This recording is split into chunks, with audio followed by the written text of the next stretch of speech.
Bonjour, dans cette vidéo, nous allons voir comment utiliser le Knockout Punch. Le Knockout Punch est un outil qui va nous permettre de faire des trous de différentes grosseurs pour installer par exemple des boutons et des lumières sur la porte d'un panneau.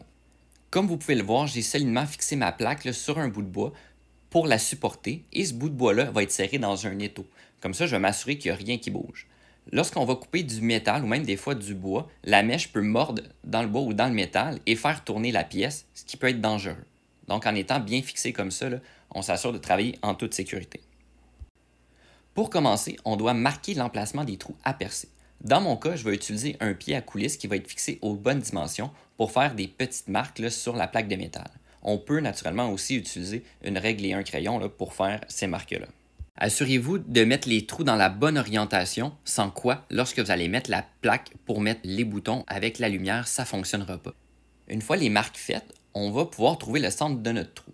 Avant de percer, on va utiliser un poinçon de centrage, communément appelé un punch. Ça va faire un petit trou dans le métal qui va nous assurer que la mèche va rester à cet emplacement-là et qu'elle ne bougera pas lorsqu'on va faire notre trou. Chaque trou, ça va être important de mettre de l'huile de coupe pour permettre à notre mèche de rester bien lubrifiée, éviter qu'elle surchauffe, puis s'assurer que la mèche reste en bon état.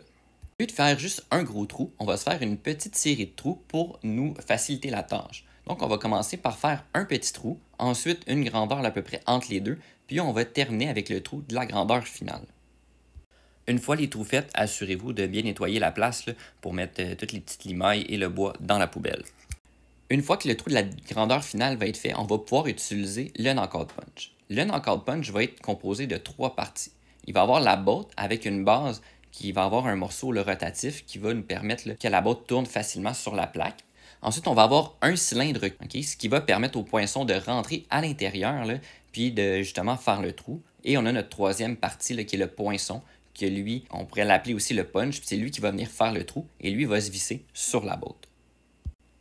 Pour l'utiliser, il faut seulement mettre la botte et le cylindre d'un côté et de mettre le poinçon de l'autre côté. Ça va être important de mettre le cylindre avec le creux du côté de la plaque pour que le poinçon puisse rentrer à l'intérieur, sinon ça ne fonctionnera pas.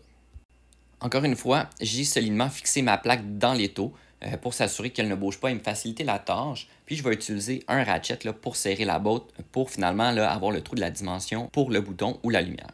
J'ai aussi mis un petit peu d'huile de coupe sur la botte pour la lubrifier et faciliter encore le vissage. Ce qu'on utilise ici, c'est un Knockout Punch manuel, mais il y a aussi des Knockout Punch hydrauliques, ce qui va faciliter les choses quand on a beaucoup de trous à faire. Ça va être vraiment utile de l'avoir.